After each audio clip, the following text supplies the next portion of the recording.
Hello and welcome to another episode of Go Big with Micha. Today I am so excited to be talking to Toni Collis.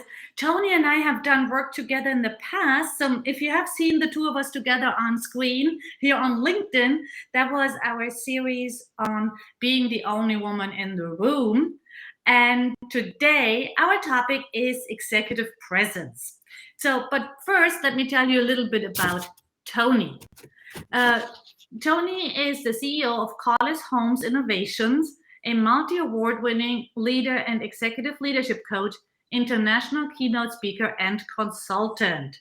She started her career in supercomputing, and early on, she focused on bringing the field of supercomputing to new users to facilitate discovery by expanding the reach of supercomputing as a solution tool. As the founder of Women in High Performance Computing, Toni developed and led innovations aiming to diversify the international supercomputing workforce. So this is all super exciting, and she has a PhD. She is just amazing, and today she focuses on broadening diversity and inclusion in the tech industry and offers leadership and executive coaching for women in tech. Her personal goal is assisting 2,000 women, helping them into the tech boardrooms in the next 5 years. Yay! I am very excited to be supporting her on that journey and joining forces along the way. Welcome, Toni. Thank you so much for having me here. I'm super excited to dive into today's topic. I just honored to be on this platform with you, Micha. I know we have such a similar mission, and I know together we can do amazing things. Just starting with these little conversations we have on LinkedIn. Yes. And everybody, if you're listening to us today, we welcome any questions, comments. I will show your comments on the screen. Reach out to us while we're doing this, and please also, if you see the replay, reach out to us later. We're very excited to just continue that conversation, both of us. All right, that said, let's dive in. Toni, maybe as I call this my confidence series, maybe you can share first how you define confidence, or what your thoughts around confidence are, and then we'll dive right into the topic. Yeah, it's such a great topic to have as a broad umbrella, which is confidence. As an executive coach for women in tech, I would say the number one thing I see is confidence holding amazing and extraordinary women back, even when they might not otherwise realize it. Some of them think it's not a confidence issue. So I think this is such a big topic to dive into. And I'm glad you're breaking it up and doing like executive presence and confidence today, for example. But confidence to me, I look at it through the leadership lens. Confidence is really about owning the room, about owning your own ideas, about being okay with your team having different ideas from you, having confidence in the fact that your team belongs there as much as you do, your peers belong there as much as you do, being able to speak up and speak out, being able to stand your ground in what might otherwise be very challenging circumstances, and just actually fully delivering in your role, in your career. As a leader, which is, I'm assuming many of the listeners are leaders, and not necessarily everybody, but you are leading in some aspect of your life, most likely, even if you don't have a leadership job title. But as a leader, you are representing women. If you're a woman, again, I'm making quite a lot of assumptions about the audience here today. Whether we like it or not, we are. There's a lot of bias that goes on because of society and the role models that we see. Every single one of us is a role model. So part of our confidence is saying, this is who we are today in the 21st century. It's standing up, owning our value, and making sure that we are heard and contributing in the way that we know we deserve to contribute. Thank you. I love so much about that. I love all of it. And maybe if you're willing to, I know we've talked about this before, and you said you are a confident person now, but maybe you can share a little bit about your journey, how you may have struggled with confidence earlier when you were still in tech, and how you came to be this powerful presence today. Happy to discuss this one because it's a topic that's so dear to my heart. One of the things I spend a lot of time on is talking about imposter syndrome, which obviously is a subset of lack of confidence issues. They're so Yes. heavily intertwined. And that comes about because of my own journey. I was a very confident little girl. My parents did an amazing job of raising a little confident child who was there to do her own thing. Got to my teenage years, the seminal moment for me, which I think most of us have a moment where reality hits. Yeah. My moment was when I was 14 years old in science class. And the teacher turned to my friend next to me and said, "Tony's not as clever as she thinks she is." Now, this was meant to Oh, reassure my friend. Yeah, right? Oh my goodness. middle school. I mean, and I know, generally, I know. that's And I mean, this teacher, I had so much respect for this teacher up until that moment. Mhm.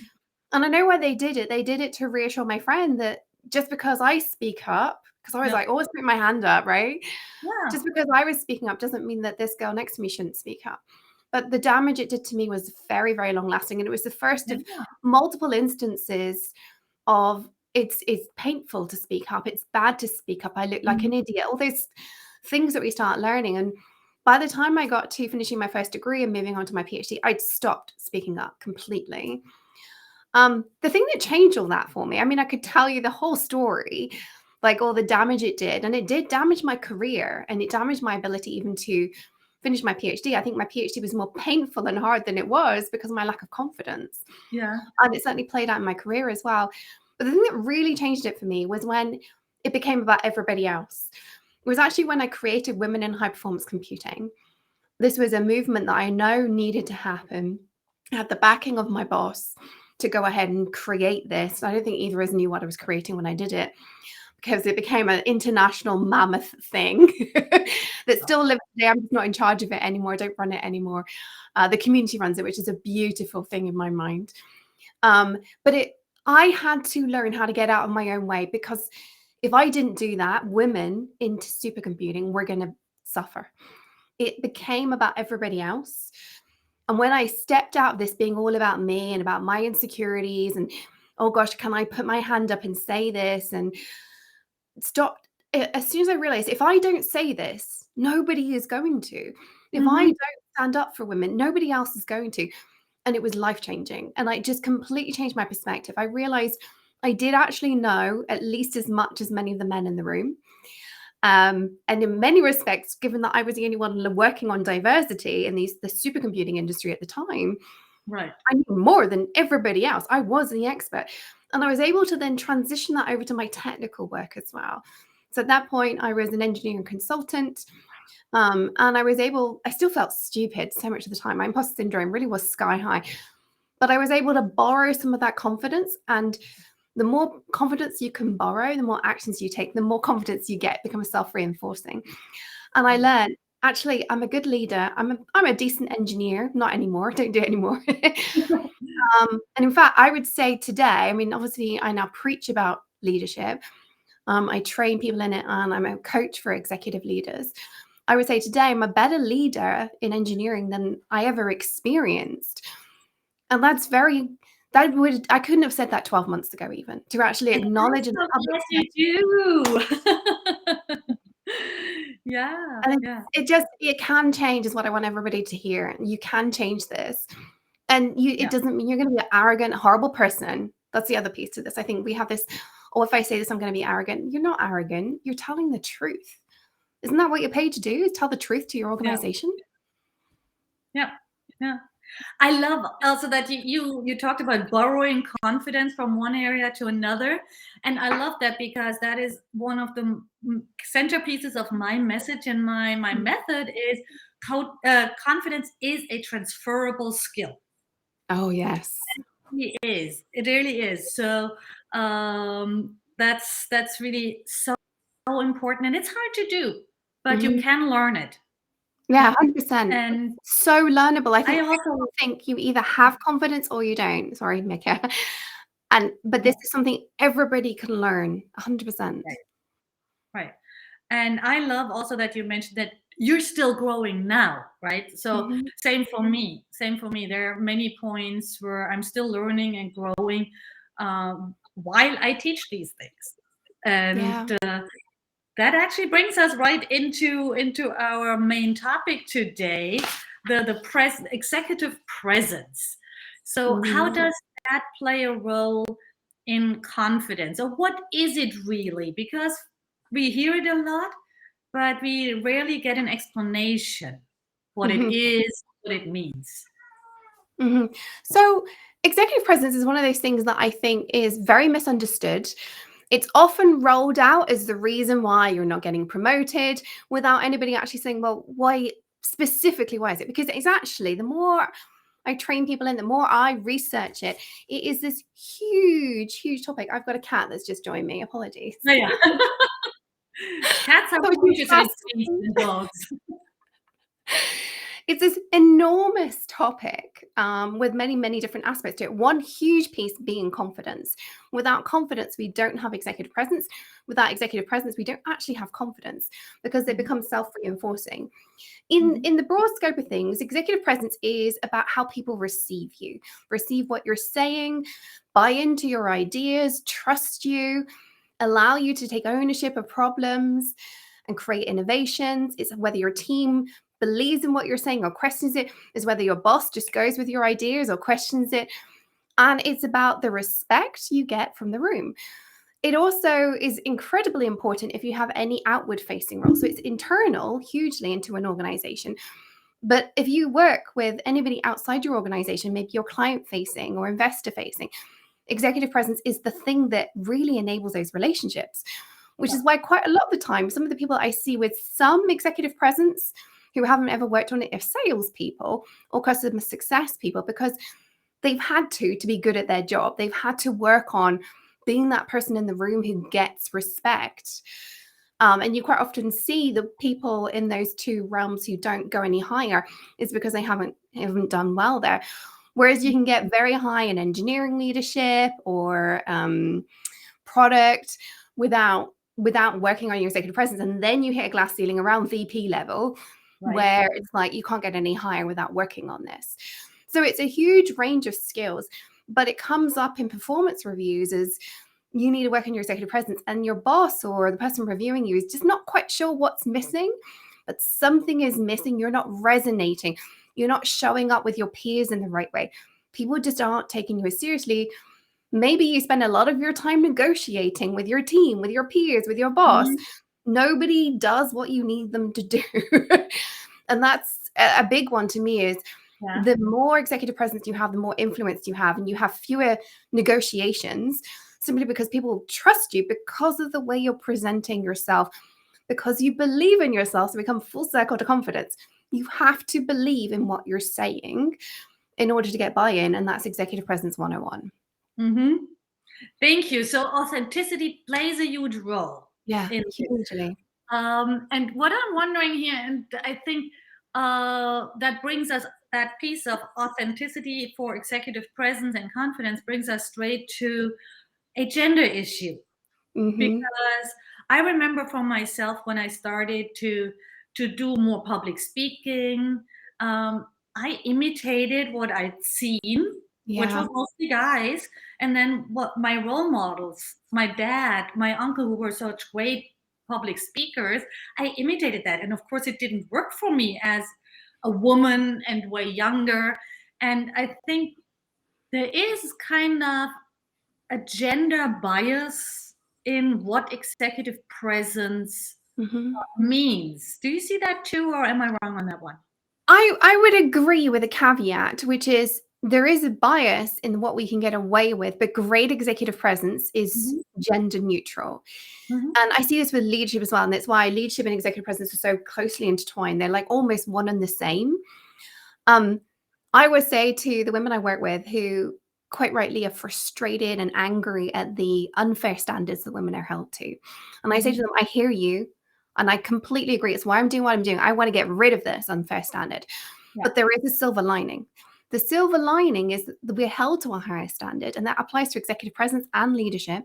We're Mhm, held to this higher standard, and it is higher, not just different. I would argue it's higher because it's more self aware, which is a key part of executive presence. mhm. And when we're held to that higher standard so that we can get ahead, we do an extraordinary job compared to our male peers. Yeah. And so I think the problem is the role models we've had in our male peers or our male, men in our life earlier on, they didn't have the standards that we have to now adhere to. And so we're practicing something that just isn't hitting the mark. We have to figure out what it really looks like. And the interesting thing to me today is we know the businesses that have more women, more diversity, but more women as well, leadership do better. I think there's lots of reasons for that. The two really extreme ones to me are diversity of thought, team IQ Yeah. improving of diversity. The other one that I don't think is talked about enough is that because we're held to this higher standard, we do a better job, right? So it's unfair, but it's a silver lining. And what I then see is when a company realizes this, they start holding their men to a higher standard too. So we're actually doing a really good thing, although it's painful. We're doing a really good thing by changing this because of the unfair standards, because we're lifting everything up. And that is the way society needs to go, because wouldn't the world be a better place if we had lots of better leaders out there? Yeah, and I love that because I hear a lot of things when people talk about token women, the quota, those things, especially in Europe. You are located in the UK. Mm-hmm. Continental Europe has several countries right now that have different quota models. And I hear a lot of opposition to that with the argument that we can't just fill those positions with women if they are not qualified. Now, Yeah. I always, my thing is, there are tons of qualified women. So I'm So the, I the- like this opposite yeah. argument to say, hey, they are held to a higher standard, so Mhm. they actually raise the standard. Yeah, I mean, I find the whole creator thing a fascinating discussion. I haven't quite settled on where I fit, what my opinions Same, are on it. I mean, I work same. heavily with people in the US. Obviously, I'm European, but I would 89% of my clients are in the US, so I see both cultures, and it is quite different. And I can see pros and cons to quotas and not quotas. But the one piece of advice that was given to me very early on in my career was this extraordinary female professor said, you take every opportunity you can get as a woman, any scholarship you get, any quota opportunity you get, because it's still so incredibly unfair. Even Yeah, if you get the position because you're a woman, which I don't think actually that many women do, but even no, if you do, it's still so unfair. There are so many things against us yeah, that we're still extraordinary compared to the male competition. Like we just are, because things like scholarships and quotas, there are so many women going for that one or two positions. We're still far outweighing the men competing for the 100 positions. yeah, It's just we're not very good at assessing capabilities. Our bias kicks in. We appoint the men, which is why we have quotas to level that. yeah. Thank you. I think that's really good advice. That is super good advice. Take what you can get because it's still not a level playing field. Mm-hmm. And I'm wondering how that affects women. Apart from the gender issue, I think there's also a certain expectation that executive presence, like confidence, is Mm-hmm. something easier to portray for extroverts. And Oh, the interesting. women I work with, I'm personally, I have to say that I'm not a huge fan of that extrovert introvert Mm-hmm. distinction, but a lot of people use it Yes. and identify as introvert. Mm-hmm. Or maybe on the shyer side, on the quieter side is maybe. Yeah. So how can they build their executive presence and be heard without Mm-hmm. clowning? Is what that Yes. might feel to them, right? Yes. No, I completely understand this. I'm an extreme introvert from the proper definition, but like you, I think it's really misunderstood. I think when people understand extrovert and introvert can be a really great leadership tool, because it can help you understand people around you that are different from you. But it's so heavily misunderstood and misapplied. So, like you, I'm Mhm. very cautious about it. But you're right. I think a lot of people see executive presence as being that person who's loud and proud. And for a lot of the people that are shy, that's not normal. Here's the thing, as somebody who coaches people with executive presence, teaches it, it has nothing to do with how loud you are at all. Mhm. It is about whether or not you can call a room to attention. And the best way to call a room to attention is not to be like clapping your hands and shouting. It is to be the person everybody. Have you ever walked into a room and everybody just at some point just turns and looks at somebody? That person has amazing executive presence. They might not be shouting from the rooftops, but everybody's just like magnetized to them. That's executive presence. It has nothing to do with how loud that person is. In fact, one of the women who is an amazing role model to me, she is an extraordinary executive in a big tech company, and her executive presence is quiet. She's the last one to speak. She is the person everybody wants to speak to, but she's the last one to speak in a room. But everybody listens to every word she says. It has nothing to do with how loud you are. This woman, her preferred thing is to stay at home. Like, she's an executive, so she goes into the office and she has dinner with people all the time. But she's a classic introvert in that her favorite thing to do is to be at home on her own with her husband and kids. It just goes to show it's got nothing to do with how loud you are. In fact, I would say the big loud clowns don't understand executive presence at all, and they will hit a problem very soon. Yeah. Thank you for sharing that. And I mean, it might be harder still to find those role models for yourself, but they are out there. And that is something you can find them both within your organization or on a VIP stage or something. You have to look a little harder, but you can absolutely find them. So I'm wondering, let's say a woman who watches this and is on a career track where she knows she needs to build the executive presence. Let's say someone who's relatively new to management and is struggling with the usual adjustments at that point and the imposter syndrome. What is an easy way that doesn't put on additional stress and pressure? Yes. What's an easy way to get started, like baby steps? I would always say the first thing is to work on your self-awareness.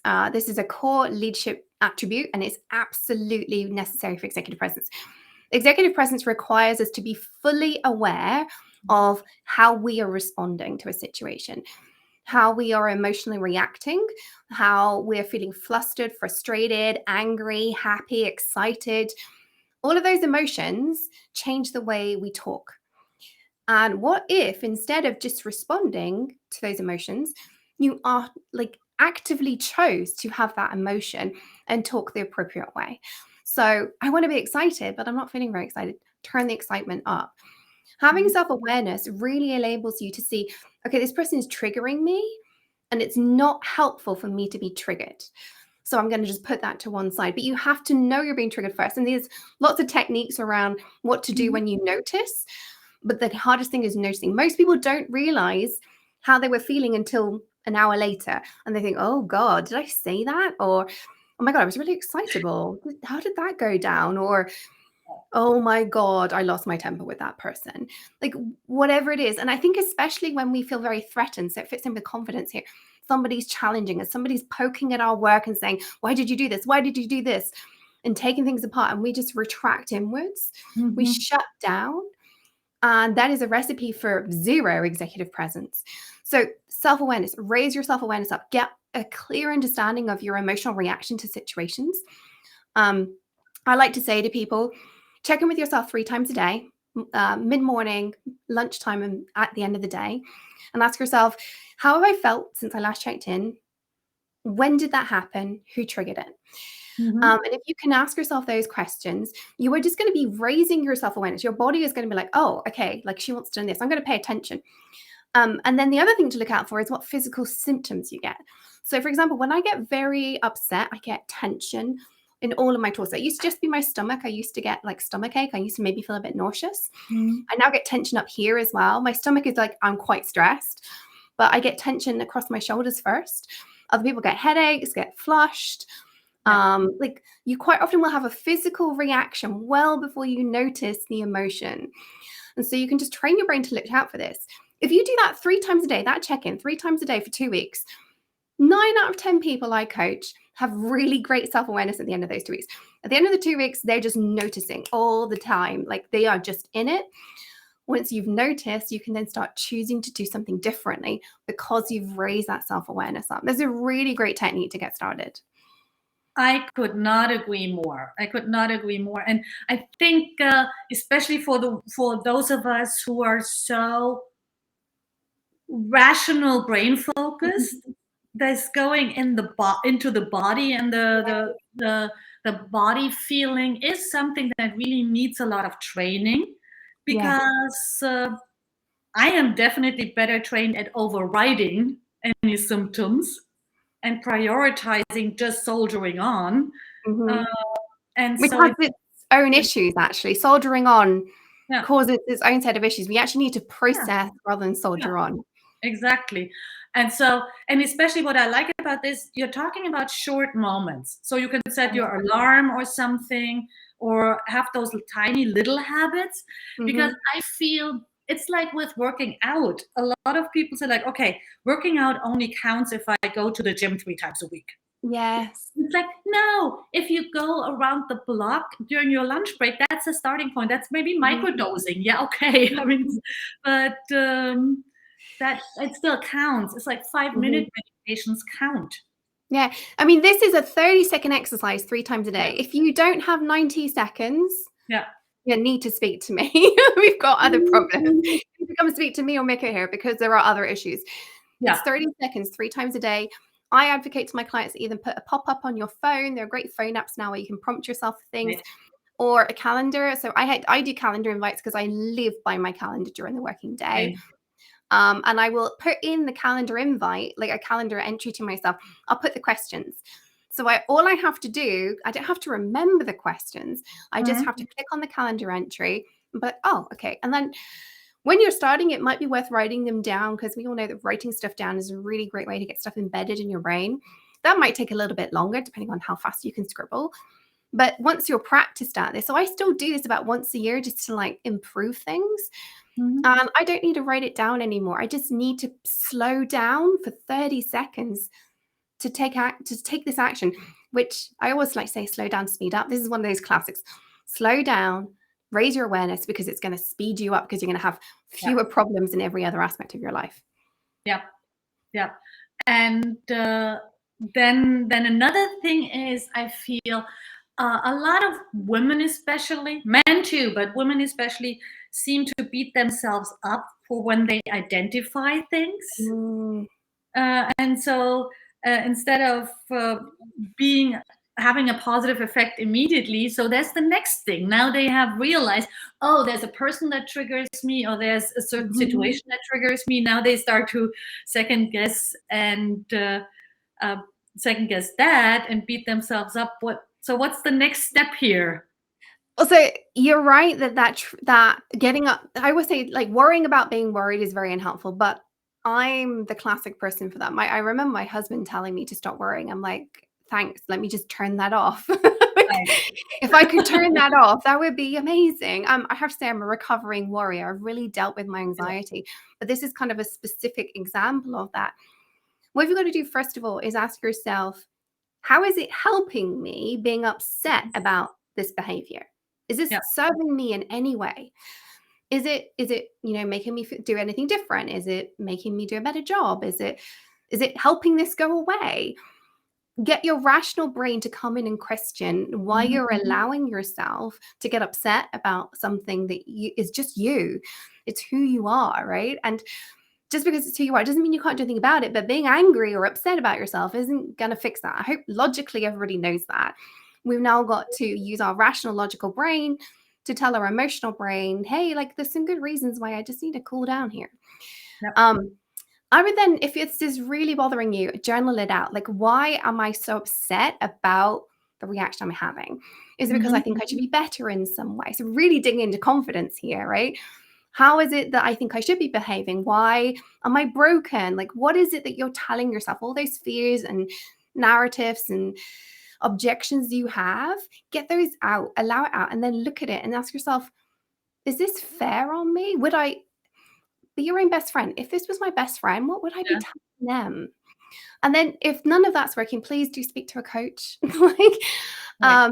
or a therapist. Actually, some of this belongs in therapy rather than coaching. Um, I think it can be a really useful exercise to understand why is this getting to you so much. I would say with the women I work with, I mean, I have a mini course in executive presence where you can do this work yourself. But the women I come and work with me in my programs, it can take anywhere from like a week to 6 months, and it really depends on how much, like, self inner dialogue you have that's accusatory to yourself, how long it's going to take to let go.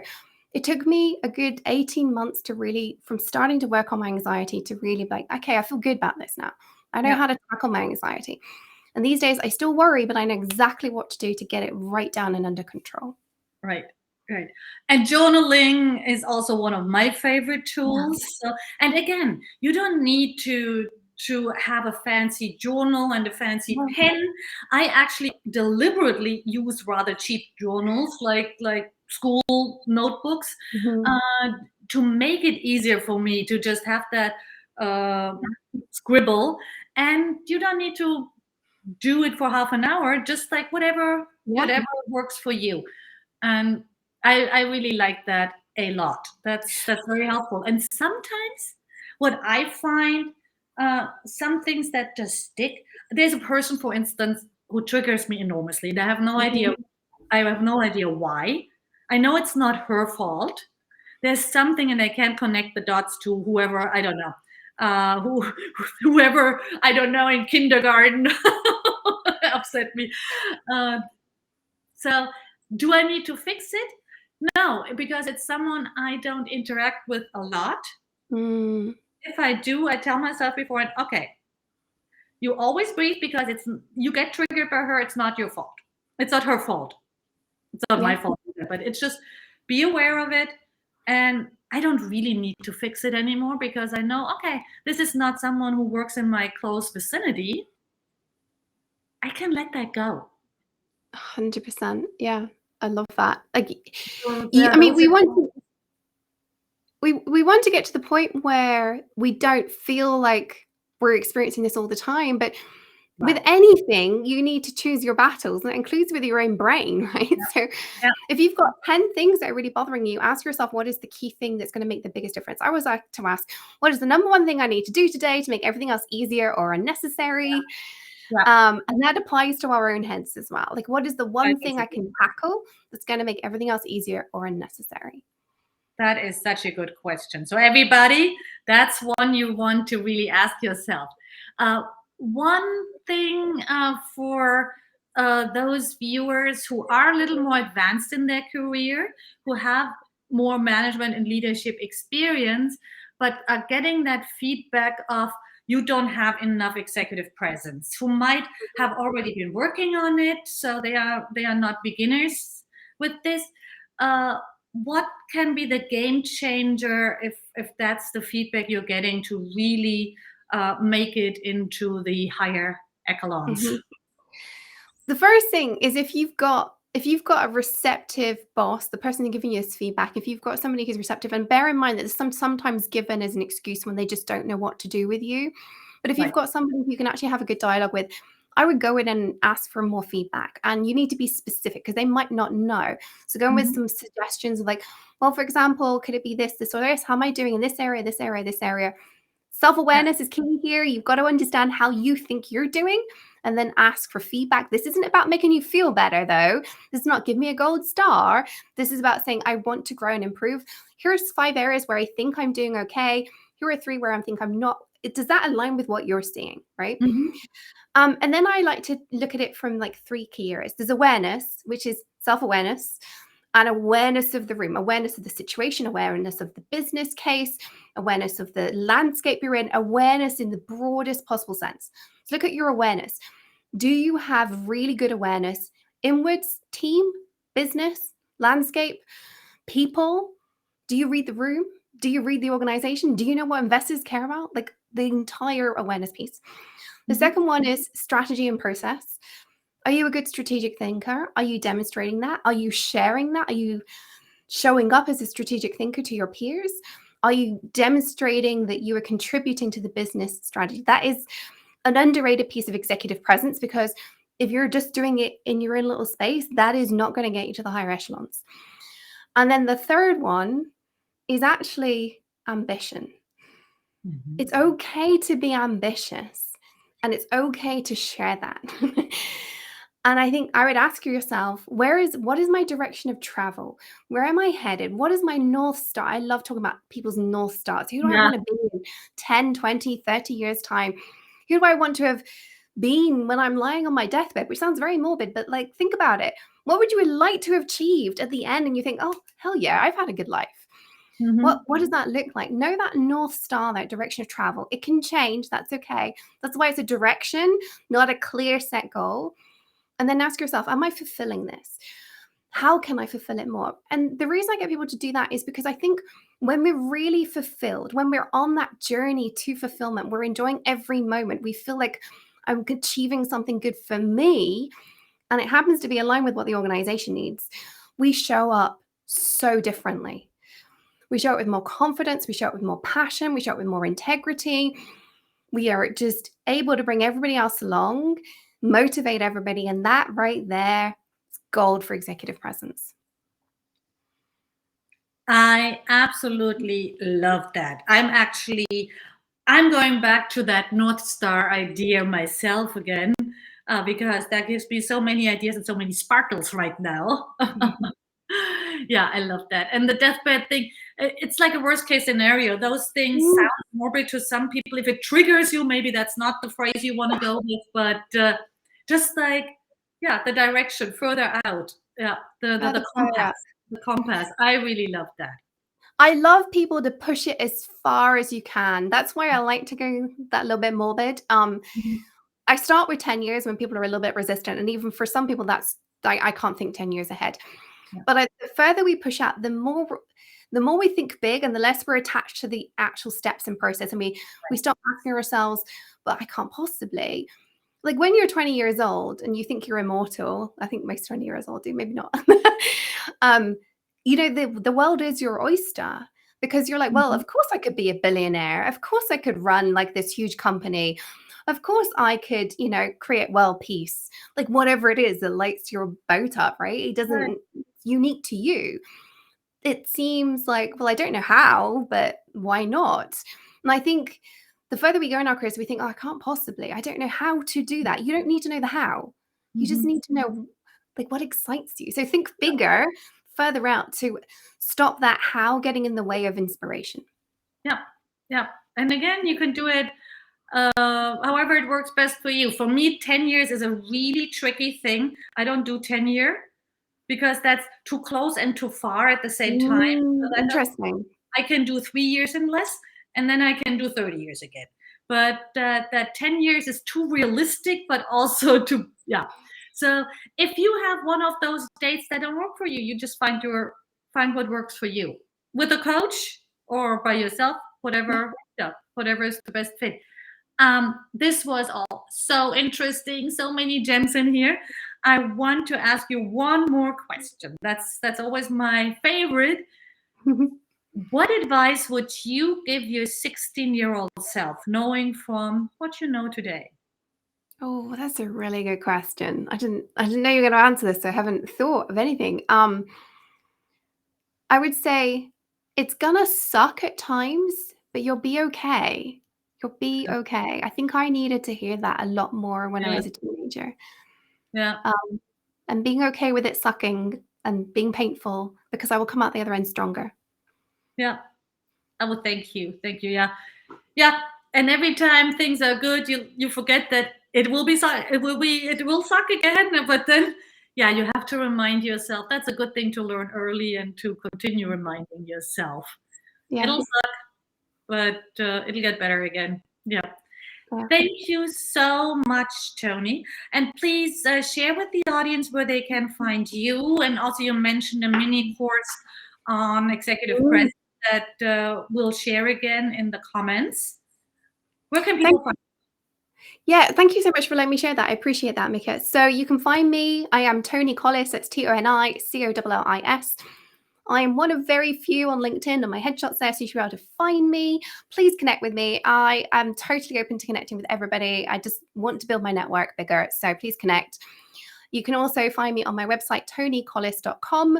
Super easy to remember because there aren't very many of me. In fact, if you Google Toni Collis, I'm basically the only one that comes up.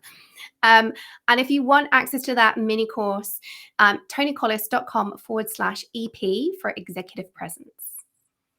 All right, people, please reach out to Toni. She is an amazing person to have in your network. and I think you'll see more things from the two of us coming Mhm. going forward. And before we drop off, I want to remind you that enrollment is now open for my January event, January 7th, on 5 keys to succeed in a man's business world. I'm very excited to have 4 hours to really help you set up 2023 on the right foot, putting your best foot forward. That's on January 7th. So you'll find the link in my LinkedIn bio and pretty much everywhere. If you can't find it, reach out to me. And next week, I'm going to talk to a rising star in the automotive industry. Stay tuned, and Roberta and I are going to talk about mentoring, another super important confidence topic. Again, thank you, Toni, and see you all soon. Bye bye. Bye.